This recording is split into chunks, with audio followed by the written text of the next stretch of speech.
Hi everyone, welcome back to the podcast. Still here, and I have young Oisin, Dr. Oisin here with me, on popular demand. I get so many messages, man. Oh, bring Oisin back, his accent's so much cooler than yours. And it is, I get it. You were back in Ireland over Christmas, right? Did anybody say you picked up American words? No, nobody? No, nobody did, no. Oh, okay, no, yeah, it's not long enough, right? Not You haven't been influenced. No. So I've been meaning to get you back in here to talk about some Irish history stuff. Yeah. And just for people who don't know, Oisin, born in Boston or New York? I was born in Washington, D.C. Okay. Yeah. Grew up there for a wee bit and then came back home with the folks. Right. Grew up in Ireland. And what age, 5 or something? Yeah, 4 or 5, yeah. You got beat up by all the Irish kids because they were tougher than you? Yeah, and I had a weird fucking accent. And then... grew up, lived in Ireland, and then came back over here. Yeah, not too long ago. And walked in the door, and I was like, "Who's this guy with the weird accent?" Yeah, exactly. Yeah. So, and you've taught some classes because you're a doctor, and you had a lot of good experiences here. Yeah, interesting ones, right? Delivered a baby. Let's not mention brand names here. You know, it could be a potential sponsor for the future. You never know. Yeah, I don't know either. You never know. Okay, we delivered a baby in a public restaurant. Yeah, we'll say it's a particular restaurant that serves breakfast foods at early hours of the morning, where there's usually lots of drunken, disorderly people. Yeah. And I delivered a child there. You did? I did. Yeah. That was actually, didn't you tell me yesterday you were out hiking and you EpiPenned a kid who was going into anaphylactic shock? Yeah, that's true. Yeah, it's bizarre stuff. Like. You attract these things, man. Yeah. What's wrong with you? I don't know. So you told me a super funny story yesterday, but I'm not going to say it here. But I'm going to tell you my story that I told you yesterday. Right. When I was after the Irish Army, when I was running my own company in Ireland, doing like training, there was a guy training with us, and he told us a story about his grandfather. His grandfather was like 80 years old and lived in rural Ireland, and he was a widow, and he had this ritual where like every Saturday night he would get on his bicycle, he'd ride down to the village, he'd drink, what do you call a lot of beer? Like a stack of pints. He'd drink a bunch of lots of pints of beer, and he would, before he'd leave, he'd buy like a little naggin of whiskey, a little glass bottle of whiskey, and put it in his pocket, get on his bicycle, ride back 3 miles back to his house. He'd drink the whiskey and fall asleep, and this is his ritual, right? He probably outlived everybody, right? He probably lived till 100, but. One night, and this guy was telling me his grandfather, but one night he's cycling back up the hill to his house, and he falls off his bike, lands on the bottle of whiskey, busts it, shreds his whole butt cheek, right? It's all the glass is embedded in his butt cheek, and he's bleeding. Of course, he's drunk off his ass, so he didn't know what to do. So he gets home, he gets in front of the mirror, drops his pants, pulls out all the glass, cleans it up, and dresses it, which is impressive for somebody who's drunk. To be able to do that so well, very impressive, right? So he gets it all done, he's happy with it, and he falls asleep, wakes up the next morning, blood all over the sheets are all stuck to the wound, and he can't understand it because he did such a good job. And he looks over, and the dressing is stuck to the mirror. He dressed the mirror instead of himself. And God, alcohol makes us so stupid. But that's the point, right? That's the whole point of drinking, right? Yeah. But I never forgot that story. I thought it was a great story. All right, what are we going to talk about today? We're going to talk about Tom Barry and guerrilla warfare. Okay, perfect. Educate me. So when you were in college, you had a bunch of friends that were like history majors and stuff like that. So you really dug into a lot of Irish history. So I think when you're growing up, history's not important to you. And I remember learning Irish history in Ireland growing up and just being like, okay, what's in it? And you're just trying to get through it. But when you get older and later in life, you really embrace it, I think. You know where I went on a school tour, and you probably did too. What's the really old place that's like older than Stonehenge? Newgrange. Yeah. That's not that far from either one of us. No, it's not too far at all. We went on school tours there. What is that? Do you know what that is? It's a burial ground or something, right? Yeah. So it's this monolithic tomb that predates the pyramids by about 2,000 years. About 9,000 BC it was built. Yeah, and the must have been well built. Very well built. It's scary in some ways because, like, you know, those crackpots off of Discovery Channel, Ancient Aliens and all that kind of stuff. Yeah. It's like, give the guys credit. They were just good at their job, you know? Yeah. So these guys had very good sense of astrology. They knew sort of when the summer solstice and winter solstice would happen. Yeah. And so during the winter solstice, the sunlight hits the tomb and lights up the inner passages. I remember that. Yeah. And like we didn't talk about this, and I just sprung it on you, so I'm glad you know. Yeah. Because I remember as a kid going in there, and you're talking 12, 13, maybe going down through it, and they were talking about they had all the drawings and stuff and kind of etches on the whole thing, right? Yeah. And then, but the sun would hit it in a certain way, and it would light the whole thing up. And it was really weird. It probably predated Celtic culture in Ireland. You know, like you hear of the 7 invasions of Ireland, you know, way back, like, you know, the Fomorians, the Tuatha De Danann, and people think that, you know, whatever inspired the legends of the Tuatha De Danann, this is probably the race of people that did that, you know. And, you know, obviously Celtic people intermarried with these people, and we're all one hodgepodge of something, you know, that makes us Irish. You know? I wonder how it survived that long. Like, it just probably got buried. And, I mean, it was very well built. It's very funny though, like the Hill of Tara, for example. Like, I mean, that's very well preserved. But, you know, thankfully, in some ways, neglect was its ally. You know, people didn't loot it. You know, that's what happened to the Colosseum and stuff. Yeah. People just looted all the rocks from it. That's why there's big chunks of it missing. Super interesting. All right. Let's talk about Kevin Barry and the Guerrillas. Yeah. What time frame are we talking about here? We're talking about the War of Independence. So, particularly with Tom Barry, starting around 1920. Tom Barry, not Kevin Barry. Tom Barry. Kevin Barry was a young guy, young volunteer that got killed, right? That's right. Hung. He was hanged. He was tortured very badly. Was he? Beforehand. Oh yeah. I mean, when they exhumed his body, they noticed that he was very badly tortured. Really? But he didn't give up any of his comrades. Right. And even though he was offered a chance to escape the hangman's noose, he said, "To hell with it," and he got hanged. You know? What year was that? 1920 or something like that, Around right? that time. The British were particularly brutal, I think, at that time because they'd just gone through World War One, and they'd lost 500,000 men or something in World War One. So they flooded Ireland with black and tans and a lot of soldiers that burned towns to the ground, like Balbriggan and stuff. So I think they were particularly brutal because life probably didn't have as much of a meaning for them before they went to war, because World War One was brutal, and it was the elite class pouring soldiers into gunfire, right? It was old tactics with new weapons, which never works out well for the grunts on the ground. But so we're talking about in this time frame after 1916 Rising, is that before the independence of Ireland? Is that the time frame we're talking about? Okay, so go ahead. Well, to summarize the character of Tom Barry, just tell me who he was first. Yeah, so Tom Barry was, either rightly or wrongly, but I think rightly, was probably touted as one of the most effective guerrilla fighters in the War of Independence.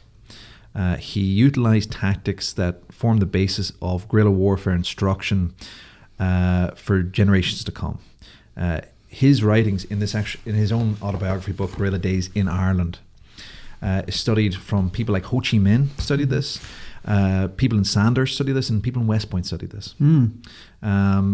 Obviously, some of these tactics are outdated now, but some of them still remain pertinent and important. Was he trained somewhere? Or he was. No, he was a British Army soldier. Okay. So there was a lot of that. Oh, yeah. There was a lot of that. Because you're growing up in Ireland, you're occupied by Britain, right? But, I mean, they've been there so long that people are used to it. And then no jobs. And they joined the British Army and fought in World War One, died in big numbers. Yeah. So... just like talk me through his life and his training and stuff like that and what he did, because guerrilla warfare is actually fascinating when you look at it, and a lot of it's very, like, you can't fight a big occupying force with a small force, right? But you can what do they call them, death of a thousand cuts, or you can nickel and dime, but you got to be in it for the long haul, and you got to be willing, and the civilian population usually suffer, especially back then when they took out reprisal attacks against civilians, and you got to stand firm, and you have to have the population on your side, and it's very difficult. And I know from experience to be an occupying force in another country, right? Your heart's not in it, and if the people don't want you there, and they support, call it what you want, terrorist, freedom fighter, insurgent, whatever that term you want, where you sit is where you stand. It's very hard to fight against, because you generally overplay your hand, you overreact to attacks, which just creates more enemy soldiers for the enemy, right? And it just spirals and spirals and spirals, and it's happened all over the world. Yeah. I mean, like, it's funny. I think with Tom Barry, his character probably summed up in his own words.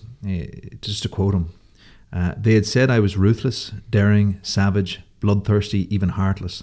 The clergy called me and my comrades murderers, but the British were met with their own weapons. They had gone down into the mire to destroy us and our nation, and down after them we had to go. So basically this guy these were big boy rules. This guy was playing for keeps. Tom Barry was born, as you said yourself, into a fairly loyalist part of Cork. He was born in Kerry, but he grew up in a place called Bandon, loyalist town, loyalist garrison.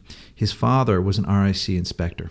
Which is the police in Ireland, all over Ireland, right? Yeah, and they were pretty hated, right? Oh, they were hated. Yeah. And see, the RIC, when you mentioned... Is that Royal... Irish Constabulary. Okay, yeah. And, you know, if you talk about police now, people in America would be thinking, well, police, they're servants of the people, they're helping us, all that kind of stuff. This was not the case. This was a paramilitary force, and it was also an intelligence service in its own right. So basically, they were basically an arm of counterinsurgency in Ireland for a very, very long period of time. It's probably the same model the British used in India and places like that, right? Very much so, yeah. Yeah. I mean, like Tom Barry, again, he grew up in this town, and as you said yourself, he had no real sense of self. He didn't know anything about an Irish nation. He didn't have any understanding of Irish history. He was taught from a very young age that he was a British subject, that it was right to obey the king or queen, and he knew everything about royal history, but knew nothing about all the uprisings in Ireland and how they were brutally put down before him. So he, goes off to World War I, and he says it in his own writings. He says, I wasn't doing this for beleaguered little nations like Belgium. I wasn't doing it to gain home rule, which was really a shadow of what true democracy is supposed to look like for Ireland. He said, I just wanted a gun and to be a man and go off and see the world, which is common amongst a lot of young fellas going to the army. Yeah. But you get my drift. I second that. Yeah. Somebody asked me, actually, I put a thing out and asked me a question, and people were like, why did you want to serve? And, I'd love to say that it was a big kind of lofty service thing. I just wanted a life less boring, a life less ordinary, and go do cool stuff. That's why I joined the army in both countries, right? Yeah, exactly. Sorry, go ahead. No, that makes total sense, though. He was a normal kind of guy. Well, what would you have as a young man growing up in rural Ireland at that time? Like, what are your options? Well, like most Irish people who joined the British Army during World War I, James Connolly stated very clearly, he said it's conscription by starvation. So it's basically, you had, and they used to boast on posters, getting people to enlist in World War I. You're more likely to die from disease in the streets of Dublin than you were in the trenches in the Somme. Wow. So they were saying it's a better deal, Yeah. Conscription by starvation. Yeah. That's a great term. I'd never heard that before. Yeah. So Barry had seen a lot of action. He had been to Mesopotamia, which is modern day Iraq, and while he was there, he was an officer. You said he was an officer. Yeah. Did he go in as an officer? No. He was he was an enlisted man. He was because it probably would be unusual. Very unusual if you're an officer in the British Army. Usually that was reserved for their own. Yes, and people who had a certain amount of land and were kind of in that clique, right? Yeah, he was an enlisted man. Maybe. In World War I, maybe all the officers got killed, and they had to get a few paddies. Yeah, you never know. I mean, but Barry went off to Mesopotamia, and while he was there, around May 1916, he started hearing word of this revolution taking place in Dublin. And bear in mind, this is a man who has never been exposed to Republican ideals. So he's hearing of these men who went out and fought against, in his mind, and quite accurately, even objectively, the most brutally efficient military force the world had ever seen at that point. Yeah. And he couldn't understand it. And he started seeing, what particularly shocked him was seeing that James Connolly, even though he was wounded, was tied to his chair and executed. Yeah. So after that, he started looking into Irish history, started educating himself. And the war dragged on. By 1918, he was in Egypt. And he started hearing of a landslide victory for Sinn Féin, which was the political wing of the Irish Republican movement at that time, and later the IRA. Mm-hmm. And in 1918, 85% of the country voted for Sinn Féin on the basis they would remove the British from Ireland. And that's a referendum or an election that has never really been recognised by the British, obviously. But that was enough to make up Tom Barry's mind. Really? Usually when guys get pushed into that world, there's a defining moment. Well, there's a few. I mean, like there's a certain amount of desensitization for him doing that. Yeah. When he got back home, when he got demobilized and came back home, the first thing he was confronted was with brutality. The war had already kicked off at that point. The war technically kicked off in Ireland around 1919 when Dan Breen launched the first guerrilla attack. But Tom Barry came back to his own hometown and the Essex Regiment, and there's going to be a long-seated hatred of the Essex Regiment by Tom Barry. They arrested him and they brutally beat him. So Tom Barry's mind was getting made up really quickly. Around middle of 1920, he's starting to see people that he knew being arrested, tortured, murdered. People who had nothing to do with the IRA, nothing to do with anything. Just under the slightest suspicion of it, they'd be disappeared.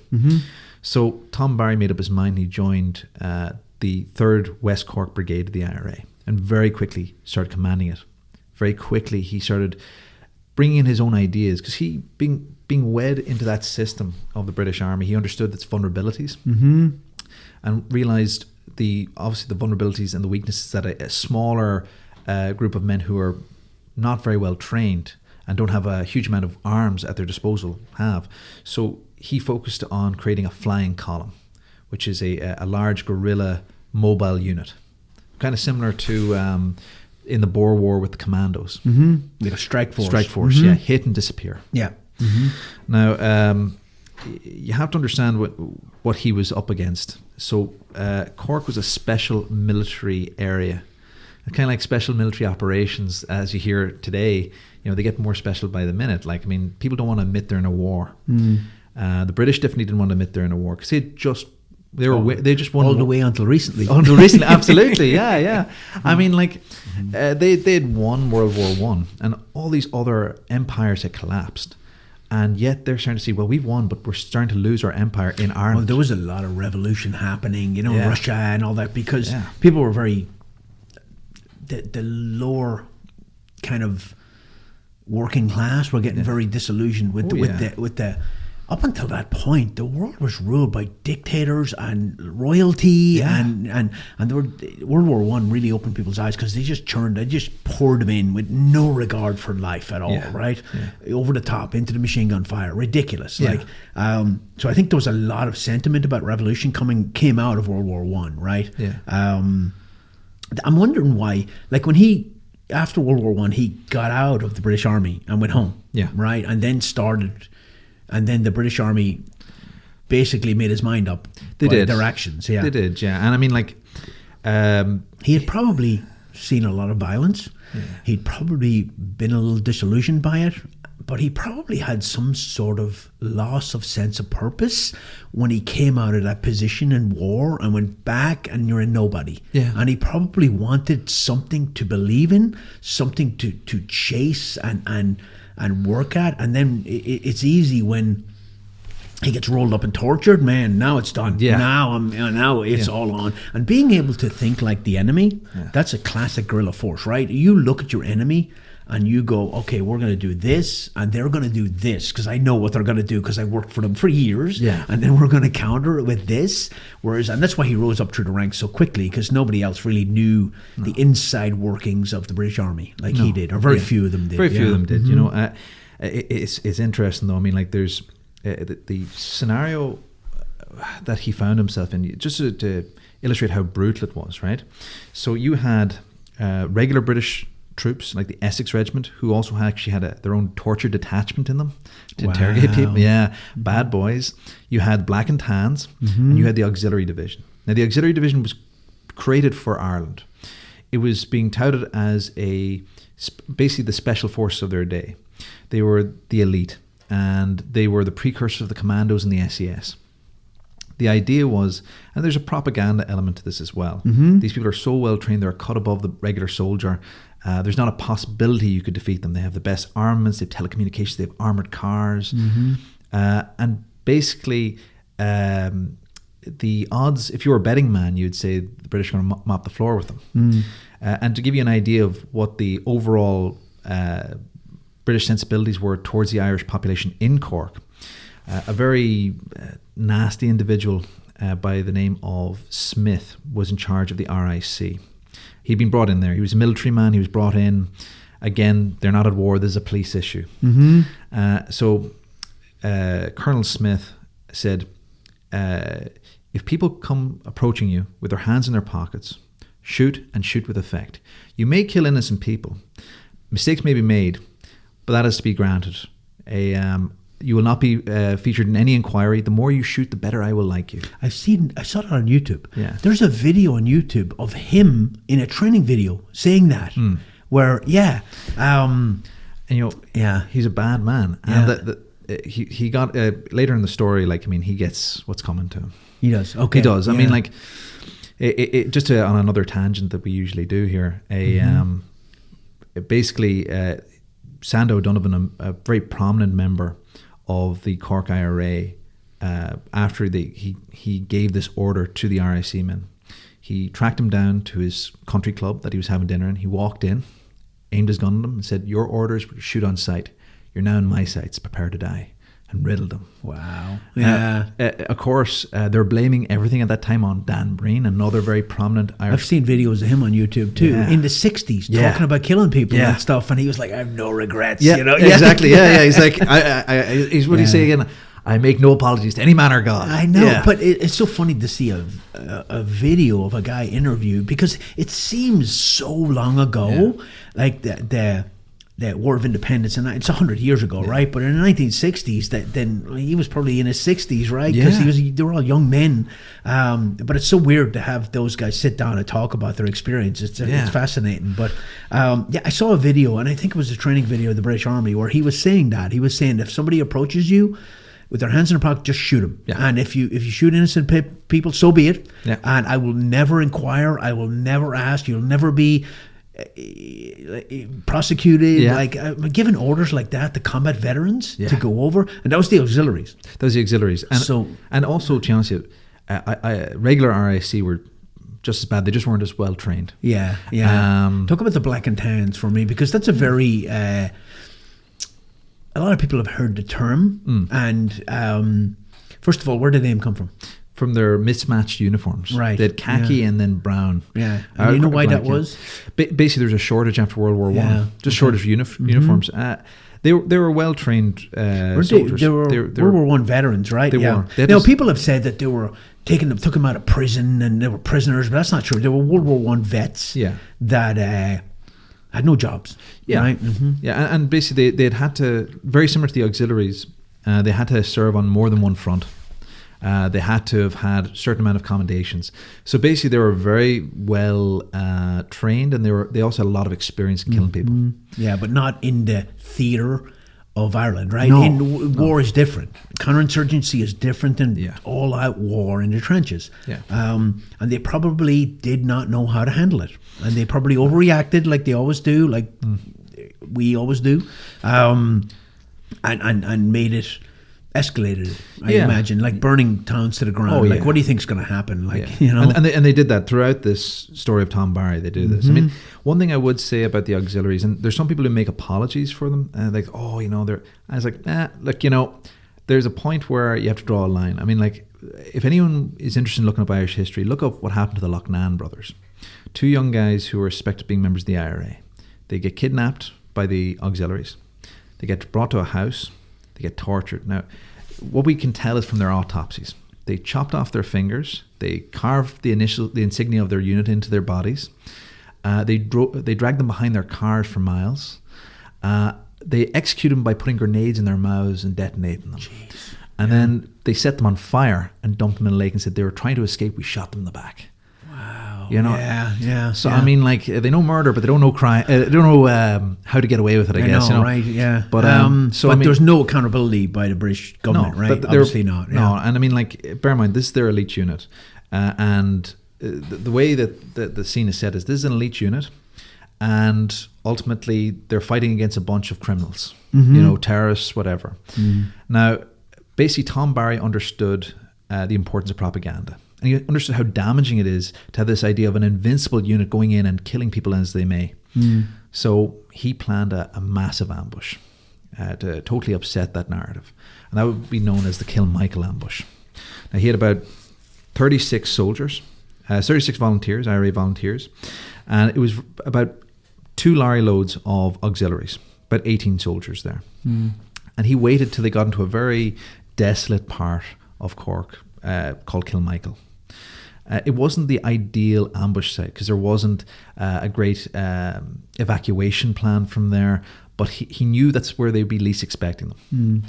Basically, by the end of the day, he killed 17 of those soldiers in one ambush. There is controversy about that ambush. Basically, some historians, and I would use the term historian very lightly, this guy called Peter Hart, he was a Canadian historian, and he said that basically that 3 of the auxiliaries at the end surrendered and Tom Barry didn't give them quarter and killed them. At the time, that would have been a fairly outrageous thing to do. Or were we still in that phase of gentlemen war? Well, that's what that was. Even after World War One, we're still in that? Well, see, it's one rule for one crowd and another rule for another. Yeah. So, let me tell you what the rule is for the military, right? Yeah. When you're sweeping across the objective, you shoot anything in your lane, right? Yeah. Now, when you get across the objective and you go back, then you can't, right? You go back to search and look intelligence and all that. That's different, right? Yeah. I was in... I shouldn't probably tell this, but I was a squad leader in Germany. Right. We were doing this big training exercise. Yeah. And I'm in charge of a 9-man squad, but they put out the operations order that all enemy will be treated in accordance with the 7 S's. It's like search, seize, speed to the rear. I can't remember them, but they will be given treatment and all that, right? So we sweep across the objectives, and we're in an L-shaped perimeter, and we're redistributing ammunition and checking the casualties, and there's a guy back there, and there's, of course, all these officers and commanders watching, We're using blanks and miles scale. And one of the enemy is screaming because he's wounded, right? And I'm going along the line trying to get into, trying to make sure my guys are taken care of, checking sectors of fire and all. And he's screaming, he's annoying me, and I just turn around and go whack whack. They lost their minds, like they were like losing it. I probably shouldn't tell that one, but hey, it was just blanks. But it is what it is. Yeah, but anyway, so I mean, it's something similar to that. I mean, like basically, the auxiliaries surrendered, right? 3 of the auxiliaries surrendered, put up their hands, and then went for their sidearms. And then, because the IRA guys got out of cover, came up to them, took out their sidearms, shot 3 IRA guys dead. Tom Barry ran up to them and said, "Keep firing and don't stop until they're dead." Yeah. And wiped them out. Now, that's, to be honest, I think that's probably an accurate rendition. The gentleman, Peter Hart, when he did his interview on this, he interviewed people who were already dead. And he also interviewed a guy who had a stroke who couldn't talk. Yeah. So I'm like, that guy looks like he's a bit... I wouldn't call him a historian, Propaganda is huge, and it still is. Yeah. But back then, how did the IRA get their story out? Because the British controlled everything, right? Yeah. How did they get that story out to tell that tale? America, mainly. Really? So De Valera had gone over to America on this a big tour trying to promote the Irish cause. He was the Irish president. That's what he promoted. Yeah. And so Irish America in particular generated a huge amount of press for us. Ireland had its own underground papers. And even during the Troubles, there was underground papers. I can't remember the name of it. On Phobloch, that's it. Yeah. So I was I was dating this girl and we were up in Newry. Yeah. And her sister was kind of involved. Yeah. And we were in the pub and my car got broken into. Right. And of course, the Catholic communities in Northern Ireland don't report shit to the British not. police, right? Yeah. Or to the RUC. And it turned up I'm the Irish Army, and it turned up a picture of my car and anybody knowing anything. Oh, fuck, really? Yes. Yeah. I was like, oh my that's God. funny. Yeah. Sorry, go ahead. Oh, yeah.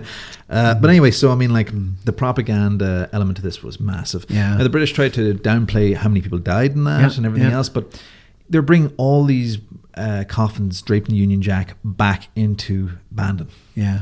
So very shortly after this, as you said yourself, the auxiliaries in the British Army had a massive overreaction. Yeah. They burnt Cork City to the ground. Wow. So, I mean, they burnt... a regular British Army soldier wrote back to his mother and said, I've never seen such an orgy of violence and murder and rape in my entire life. Yeah. So these guys murdered, raped, pillaged, and basically, again, they made the minds up for a lot of people that day.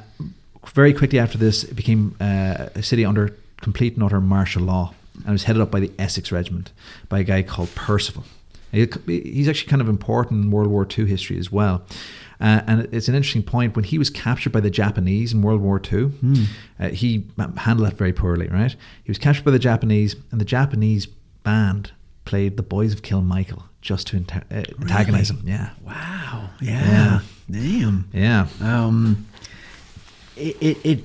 Yeah. So they put Cork under martial law. Yeah. They raped and murdered a ton of people. I think I've seen that tactic, not by the American military, I will say that right now, but I've seen it where it's like a punishment to the local community for allowing that stuff to happen, you know? It has happened throughout history, right? Yeah. But where's the middle ground of not overreacting, but retaliating to an attack like that? It's very, like, you can't say, oh, come on, lads, don't do that anymore. Yeah. You know what I mean? Yeah, like that's not an option. Yeah, but it wasn't. I assumed these flying columns were hitting and probably living in the mountains or something like that, and not actually going, because intelligence rules the battlefield, and it really does in counterinsurgency. So if you put enough money out there, you gather intelligence, and they would get rolled up. Yeah. So would that be true, or were they just dispersing into the community and hiding? A bit of both. Yeah. I mean, like, there was definitely people in safe houses, people in barns, people in the mountains. But, you know, you're right. Intelligence rules the battlefield. And Tom Barry, if you actually go onto YouTube, you can actually listen to him talk at length about guerrilla warfare. And he says, you know, the most terrifying thing to any guerrilla or insurgency or whatever is intelligence that's led not by money, but people who actually believe in trying to overthrow you or to get you out of the community. So Cork, even though it's, you know, in the Republic, and people always call it the rebel county because of what these guys have done, it was a very strong loyalist enclave at that time, just as much as Belfast or even Dublin was at that time. Yeah. And you had loyalists in that town who were giving information to people like the Essex Regiment, to Percival. Yeah. And this actually accumulated in what was known as the Cross-Barry counter-ambush. So intelligence-led, around 1921, so about a year after, Percival has pinpointed the location of Tom Barry in the flying columns. Tom Barry is about 104 men, and he's about 35 rounds per man. Not a huge amount of ammunition, not enough for a stand-up fight. And bolt guns, like Lee Enfield bolt guns. Oh yeah. And Mausers. The old Webley pistols. Pistols. I'd love to have one of them. They're awesome. Like I'd love to have one. Yeah, that's the one that breaks down. Breaks down. Yeah. That was Dan Breen's favorite, apparently. Was it? Yeah. But they had the British had a force of 1,200 men versus 104 men. So they had numerical superiority. They had armored cars. They had huge amount of weaponry. How does a flying column deal with an armored vehicle? Oh, easily. So they used to set. They started setting up road mines, landmines. Yeah. They started knocking down trees. Like improvised landmines or real landmines? They would actually take them from British Army barracks, steal them from British Army barracks. Yeah. Some of them were like Dan Breen would talk extensively in his book, My Fight for Irish Freedom, about improvised landmines, improvised bombs. Yeah. But basically, that battlefield recovery for a force like that. Yeah. is huge, right? You do an ambush, you take all that gear, then you hit another one, you take all that gear, and we did that with Afghan militia in Afghanistan early on. Like we'd hit a target, we'd secure weapons, and they'd become their weapons, and then we'd hit another target and get more and more gear from the enemy. Yeah, it's just the way things are done. Yeah. I mean, like, and sometimes stopping an armored car sometimes it's just taking them by surprise. I mean, like the very first ambush, the Kilmichael ambush, and honestly, it's something like you'd see out of a movie. In fact, it's actually replicated in a movie called The Wind That Shakes the Barley. Tom Barry stood in front of the road in a IRA volunteer's uniform, and they didn't really know if this was a British Army officer or an Irish Army officer. They didn't know. They slowed down. He flung a Mills grenade into the front of the car, blew up the back of it, and then shot the driver, and then dove into the field, and the ambush began. I saw an interview on YouTube where one of these old IRA guys were talking, and he said, I can't remember what the ambush was, but he said the British come up in a car and there was like a bunch of them in the car, and I threw a grenade in and I said, share that amongst you.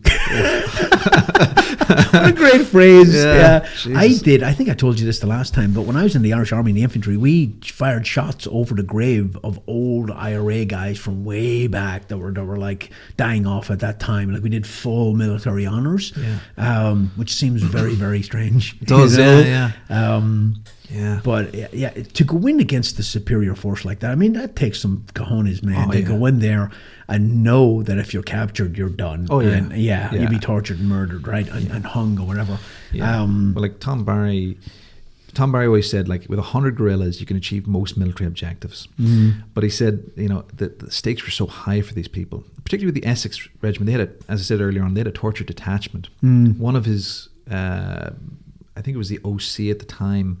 The commander. The commander at the time was caught by the Essex Regiment in his home, and they bayoneted him from balls to throat. And you're like, that's not a good way to go. No. It's not pleasant. And I mean, like, it does have that shock value to everyone else. Everyone knows what the stakes are. It's propaganda, it's psyops, right? And did they ever do, which they really did, but like the Nazi partisan Jaeger units in Yugoslavia, like if you kill one German, they would kill 50 fucking civilians, right? Did they ever did anything but they burned city or towns. They killed a lot of people during the sacking of Cork. An example of something similar to that would have been during Bloody Sunday in Dublin. So basically, after Collins had wiped out British intelligence in the capital, they went into a football field, a football stadium, or major football stadium called Croke Park, and they just murdered 13 civilians. They went in with an armoured vehicle, just sprayed the whole. So it's collective punishments. Was Tom Barry the one I heard about years and years ago in school where they didn't have rifles and they were drilling with hurley sticks, right? So hurley is a game in Ireland, right? It's you can look it up. It's a great sport. It is. I played it when I was a kid a lot. I've broken a lot of fingers playing hurling. Do you know that English guy, Jason Stratham or whatever his name the is? bald lad. He's in a movie and he pulls out a hurley stick and beats the crap out of people, and he says, in his English accent, which I can't do, he says, "You ever heard of hurley?" He said, "It's an Irish game. It's a cross between cricket and murder." It is. It's a very fast game, and you will get you'll get some knocks. But they used to, but the hurley sticks are in the shape almost like a rifle, so they did training and drill with hurley sticks because they didn't have enough guns, right? They do maneuvers with them. Maneuvers and probably practice their ambush and their the procedure of the ambush, right? The sectors of it. So hit and run tactics. Did they move county to county, or did they stay generally in Cork? No, they stayed in Cork. That was their area of operations. Yeah, I mean, like this. Cork's probably the largest county in Ireland as well. They had they had an advantage. They had a huge amount of rural areas, right, with unpaved roads and so on. And mountains, right? And nowadays we have helicopters and artillery that can kind of reach out, drones. But back then, you want to go up in the mountains and get people, you got to fight your way up there. Yeah, that's true. But the interesting thing about it is, towards the end of this war, the British were using planes. They were trying to do recce with planes, But anyway, with regards to the Crossbarry ambush, that was the biggest attempt by Percival to wipe out the flying columns. Right, and so he brought in 1,200 men And so he knew that. I'm sorry. Yeah. He knew their location. Yeah. Was it an urban location or a rural location? Rural location, but he had gotten this information from loyalist sympathizers in the town who were giving him intelligence. So people of the ascendancy and so on would be giving him intelligence. Most of these people would be former British Army officers themselves or former RIC constables, you know. So basically, he tried to encircle Tom Barry and his group. Tom Barry he did what every guerrilla leader should do. He was very quick to figure out what was the weakest aspect of that cordon and just attack it full force. Yeah, break out. Yep. Yeah, which he did. He broke through that ring of steel. And I mean, like, he was quite smart. He actually, the people that he picked were the Essex Regiment themselves. And he brought a piper along with him. So the piper was playing, and they thought they were against a full regiment. So they thought the size was much bigger than it was. Wait, is that was that a thing in the British Army? The British Army, if you have a piper, that's the maybe, lowest. Yeah. Oh, okay. It's interesting. You have at least I think it was like 500 men. Yeah. Of course, he broke his people up into around 3 sections. Yeah. His section probably only had about 25 to 30 men. Yeah. Each having about 35 rounds per rifle. Yeah. So I mean, they were massively outnumbered. But, you know, he broke through that. Another section was coming in to cut them off, a section of auxiliaries. They're trying to get over a bridge in Crossbarry, making use of one of these improvised explosive devices. They blew it up with them on the bridge. So that cut them off and also killed a few of them. And then the section that was the rear section that was supposed to be protecting them, helping them get back up to higher ground, was confronted. And basically they were told, you know, they're in a small little monastic ruin, and the British Army were approaching them. They said, wait until you can see the whites of their eyes. Let them have it. And ultimately, the flying column lost about 4 men and were able to get to higher ground and repel basically the British troops. By the end of the day, the British troops claimed 10 dead, but in reality, it was way, way higher than 40, I would say. I'd say it'd be about 30 to 40 at the very least. And that was a huge blow, propaganda-wise, for the British. Yeah. That was a massive blow.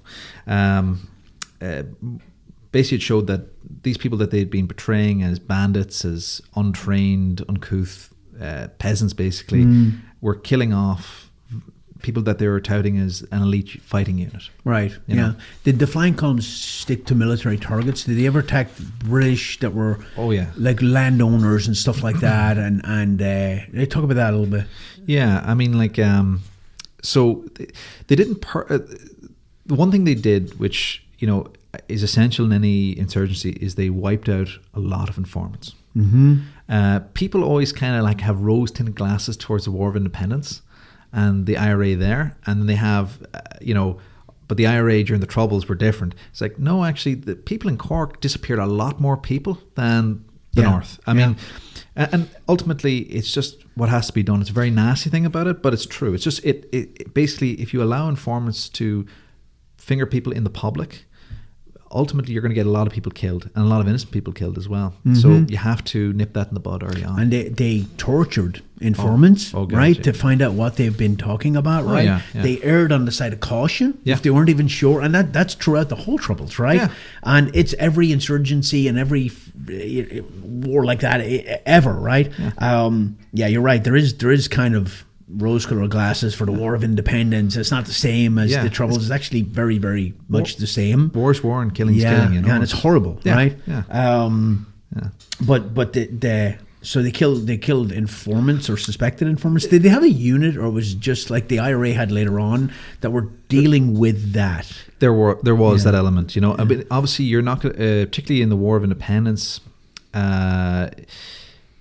you know, because it's a secret organization to a certain extent, they're not going to have a lot of files on who these people were, but there's definitely dedicated intelligence officers there to act in a counterintelligence fashion. Now, they did attack certain people of the aristocracy in Cork that were, they wouldn't do it out of spite, but it was if there was a strategic advantage for it. So they actually took the Earl of Bandon hostage. The reason why they did this is he was a close personal friend to Lloyd George, the Prime Minister of England at the time. And basically they were trying to negotiate the treaty at that point in time, the truce between the British and the Irish. Trying to get leverage. Yeah. And the big part of the leverage was that the British were still content on executing IRA prisoners.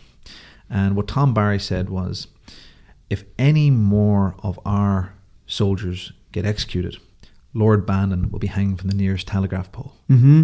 And that was just the way it was. Did it work? It worked. The execution stopped. Truce happened. Truce happened. And they, ultimately, Kevin Barry, at the start, he wasn't fond of the truce. He didn't like it. Tom Barry? Tom Barry, yeah. Tom Barry didn't like it. He wasn't fond of the truce, didn't like it. But he tried to keep the peace. He didn't want a civil war to break out because he thought there was high potential for that. And of course, we know what happens next. Well, that was my next question, was what was his relationship with Michael Collins before and after the truce, basically, right? Yeah. Because I saw Dan Breen in an interview, and he said that he actually liked Collins, but he didn't agree with the truce, right? Yeah. Now, we know that Michael Collins was killed after, but we can get to that part. The intelligence operation that Collins had in Dublin, which was fantastic, apparently, right? Was that kind of mimicked throughout the country, or was that just a Dublin thing because it was just a city? Well, so, I mean, like, it was mimicked in the places where there was high saturation of British intelligence. Mm-hmm. So Collins realised that to win Dublin, you won the war, kind of thing. Mm-hmm. There were similar intelligence operations in Belfast as well, where there was a huge amount of British intelligence. So there's where it was required, it was there. Yeah, makes sense. There is, and also, I mean, like the different kinds of guerrilla warfare. Like you had urban guerrilla warfare in Dublin, and you had rural stuff in Cork. In Cork, you could do reconnaissance it was easier to do reconnaissance in Cork than it would be in Dublin. Dublin was far more intelligence-led fighting, where you get tipped off by spies you had in Dublin Castle, saying so-and-so will be meeting another person at this time, execute him, But Tom Barry's relationship with Mike Collins was interesting. He was very similar to Dan Breen. I remember, I saw the same interview that you did with Dan Breen. He said, like, basically that we were serfs under the British, and he looked upon anyone who took us out of that as gods. He said, like, Collins was a great man. I can never agree with him with the treaty, but I thought he was a great person. And both, likewise, Tom Barry had a very similar mentality. Like, before the truce actually happened, Tom Barry went over to Dublin and gave Mike Collins an assessment of the IRA's strength. Arms, munitions, men, all that kind of stuff. After the truce happened, Tom Barry did not like it, particularly because of partition. He didn't feel it was right to leave the people up north abandoned. And people up north felt that way too. They felt that they'd been sold out to the British. And Collins saw it as a stepping stone. And the other side saw it as they were sold out, basically, right? But like, Barry tried his best not to instigate a civil war. Unfortunately, while he was up in Dublin trying to smooth things over, the British were actually accumulating an intelligence operation to wipe out what was left of the Cork IRA. So an intelligence document fell into the hands of the IRA intelligence, which had a list of all the informants. So naturally, what's a fox going to do in a hen house? It's going to kill all the chickens. So the counterintelligence IRA guys killed about 13 high-level informants, and more or less that caused a massive upset, and civil war was almost inevitable. Tom Barry obviously took the anti-treaty side on things. He actually, when it came down to a vote, if the anti-treaty side should wage war on the Free State, which was pro-treaty side, he voted against it. He didn't want to wage that war because he thought, and rightfully so, you could not win that war. You'd be fighting against your own people at the detriment of your own people to a large extent. The person who made the deciding vote was a guy called Liam Lynch, a really fascinating guy, unfortunately a lesser known IRA member, but he was a very prominent Limerick IRA man, and he had a great line. He said, "We have declared for an Irish Republic, and we will live under no other law," and made the vote, and they had the Civil War. Collins, when he voted for partition, right, for the British to move into the 6 counties, and somebody said to him, "You've signed your political death warrant," and he said, "I've signed my actual death warrant." Right? So he was ambushed in Cork, right, by the anti-treaty forces of the IRA and killed. Yeah. Right? Yeah. What was that ambush called? I can't remember. They still have the armored car he was in, right? Yes, in a that's museum. right. Yeah. It's funny because Collins Barracks now, where I trained to go to Lebanon twice Yeah. in Dublin, is now a museum. Yeah. It doesn't make you feel old at all when the barracks you used. Ballinabaugh.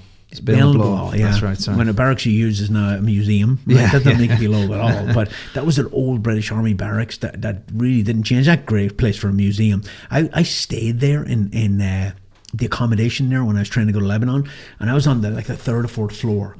And the fire escape was this belt thing that you wrapped around you and jumped out the window, and it had some sort of pulley system on it. Yeah. I was like, wow, I'm not doing that. It was so old and decrepit and falling apart. It's a pretty good idea to sell it and turn it into a museum. Did Tom Barry fight in the Civil War? He did. Tom Barry was involved in the IRA all the way up into the 50s. Mm-hmm. So he continued on. He purposefully decided not to be involved. He had some qualms about modern IRA tactics, right?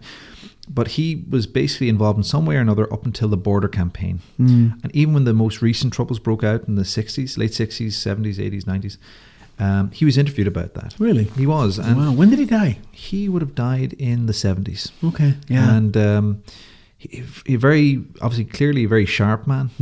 But like I looking at his life, he had some hesitation over things like urban bombing campaigns and stuff like that, because he was in the mold of a World War I soldier, and he saw people in uniform, I'll attack them. Yeah. But this kind of grey area of low intensity war, it was unfamiliar to him. However, he did say he was always a physical force Republican, and in the end he said, this thing may fizzle out, the current troubles may fizzle out, but one thing I know is as long as there's British occupation in the north, there won't be peace. And that was his opinion until the day he died. But again, he did mellow out in his. I know I'm just saying after just saying that, he did mellow out a bit. We all do when you get older, right? Gets a bit older. Yeah. But he talked about Collins quite a lot. Really? And again, same as Dan Breen, he said he said Collins was a ruthless man. Yeah. But he had to be in his line of work. Yeah. And he said, I will never agree with him on the treaty, but he was a great man and a great soldier. That was his point of view, you know. Do you think, in hindsight being 2020, that the North is still occupied by the British, right? But do you think if the IRA had rejected the treaty and fought on, that the British would have left completely? It's possible. I mean, I think what was going to happen. It's hypothetical. It's very hypothetical. Woulda, coulda, shoulda. It's you know, opinion. Yeah, I know. But what I think, and I'm saying this because my family during the War of Independence, fought, and during the Civil War, they split. My family split. Some were on the Republican side, on the anti-treaty side. Some were on the pro-treaty side. The ones who were on pro-treaty side were very close with Michael Collins. One was his bodyguard in South Armagh. Really? Yeah, and that's why they were close. There was that personal loyalty. That was your family? That was my uncle. He wasn't his bodyguard in Cork, was he? No, he wasn't. No, thank God, no. Yeah, I know. No, basically, I think, and again, don't judge me too harshly on this, but I think if Collins had survived, and judging by the communications he had with the Northern Division of the IRA at the time, I think it would have been very much like the Second Tet Offensive. He would have agreed. He would have gotten all the arms into the country. He would have reorganized, and then he would have tried to take the North by force. I think that's what would have happened. It didn't happen because he was shot, and we'll never know. Yeah, it's interesting. To think if that did happen, that would have saved the entire country and also the UK as well an awful lot of hassle. And a lot of bloodshed and murder. I mean, it was a 30-year conflict, low-intensity conflict that should not have happened. Yeah. But ultimately, look, we are where we are, and after the treaty and all that, did the whole campaign in the North fizzle out for a long time? It got so like during the Civil War, there's also the North is a very interesting place because a lot of the Northern Division of the IRA were actually loyal to Collins. So even though they were sold out, they're being told by Collins, hold tight, don't worry about it. This is just a ploy, basically. Obviously that wasn't mentioned, wasn't announced from the rooftops because But there were certain elements of the Belfast IRA who were obviously anti-treaty, as you could well expect, and they were executed during the Civil War. Wow. So the Free State Army did an awful lot of damage to the Republican forces. So they rounded up 77 prisoners and they executed them. Wow. So they were really trying to wipe out a lot of the best and brightest out of their opposition forces. So things did fizzle out from that point of view. But there was still, like, when the Troubles re-emerged, there was still a lot of old IRA and even IRB members in the North that were still around. So, even though there was a quiet period, I think the quiet period actually happened at the end of what they call the Border Campaign. So which was a flop, right? It was a flop, yeah. Mm-hmm. It was actually, funny enough, a Monaghan man was killed in that Border Campaign, a guy called Fergal O'Hanlon. And there's a song called The Patriot Game, which is written about him. Mm-hmm. It goes basically, my name is O'Hanlon, I've just turned 16, He wasn't 16, he was 18. And he grew up in Monaghan town. And just to give you an idea of Irish politics, his family were Fianna Fáil supporters. So Republican, but constitutional Republican, as in they weren't in Sinn Féin, they weren't in the IRA, etc., etc. No one actually really knew he was in the IRA.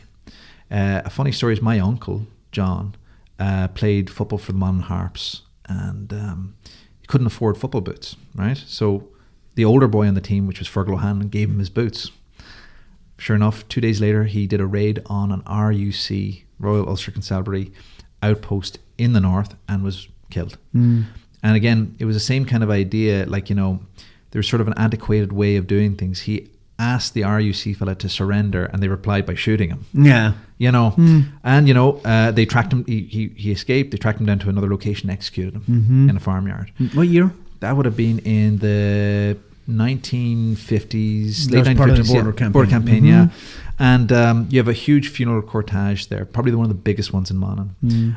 Things got a bit hairy at the end of that, but that really signaled the end of it. A lot of people were very disheartened by that whole thing.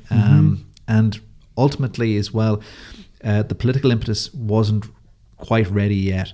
That would be ignited by the civil rights movements and also the pogroms that were happening in the 60s by the loyalist majority in the north. So they're pushing out people from an Irish or Catholic background out of the north. That kind of fired things up again. Yeah, and then they mimicked the civil rights movement in America, right? Yeah. It started that way, right? Yeah.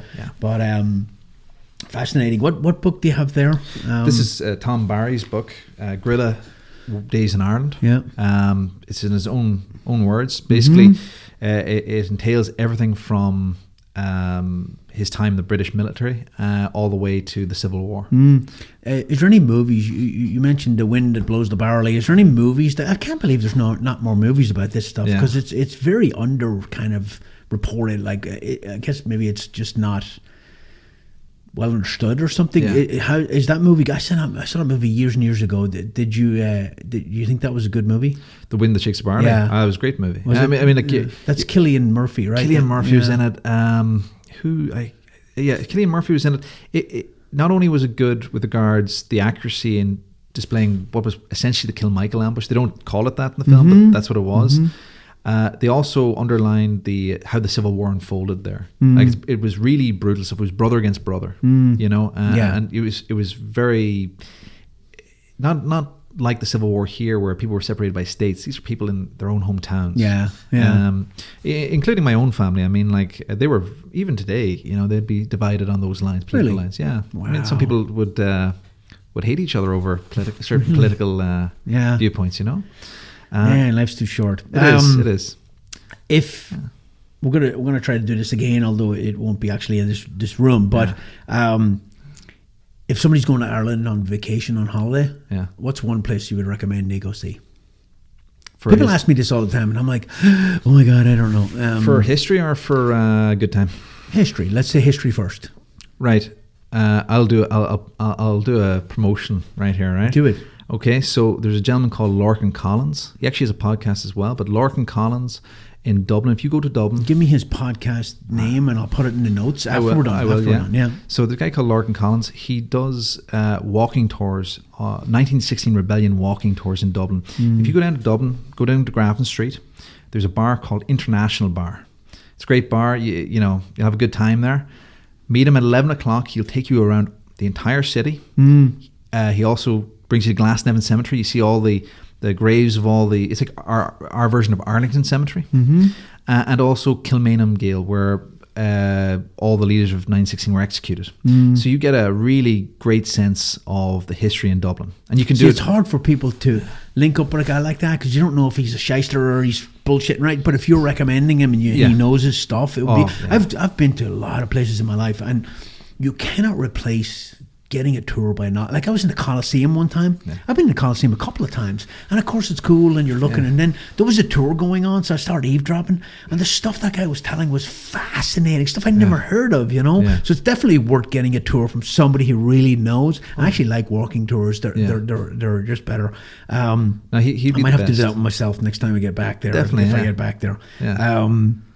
What was his name again? His name's Lorcan Collins. Lorcan Collins, and he does the 1916 Walking Rebellion tour. Yeah, I mean it's an excellent tour. I was there. I was in Dublin with my wife years and years ago, and we were walking past the GPO, and you can see all the bullet holes and shell holes and stuff in the side of the building. There's castles in Ireland that still have like cannonballs stuck in the side of them. That's and stuff right, like that. Yeah, a lot of violence happening. Oh yeah, a lot. Yeah, we do like a good row, you know. Yeah, we do. We like to fight. But so that's historical. What about fun? She's a lot of stuff to do. You went to medical school in Dublin. Now you drank some beer. I know I you did. Yeah, well, so I mean, like, look, go to Dublin, have a good time. Go down Grafton Street. You'll meet somebody halfway down the street. They become your best friend. I swear to God, and you will have a great time. Do you know that bridge? Oh, Halfpenny Bridge? Yes. Yes. So when I was, God, I shouldn't even say this. People will be judging me. When I was a young man and I was trying to go to Lebanon, there was like 3 or 4 of us, and we were out there drinking, and we were heading back to Collins Barracks because it's right along the Liffey. Yeah. And somebody dared me to hang off that bridge, and I did, like a jackass. Young men are so dumb. Yeah, So I was drunk and I was hanging off that bridge over the Liffey. Why? I don't know. Alcohol. It is what it is. Oisin, thanks for coming in, man. It's a fascinating subject, and people are crying out for more and more and more. So I'd love to do this again. Pick the subject. Actually, if you want to anybody wants to put a suggestion in the notes below, we'll try and dig into it. And Irish history is freaking long and violent and fascinating, like a lot of history, a lot of countries. But my Irish accent didn't come back. People are like, your Irish accent's going to come back, or it comes back when you talk to Oisin. I don't see it. I was going to start with like a really hard Irish accent, but when I tried to fake it, it sounded ridiculous. So I didn't bother. Yeah. So I don't think it came back. All right, man. Thank you so much. And until the next time, and we'll put the link to that guy's podcast in the bottom. And hey, I appreciate everybody listening. Until next time.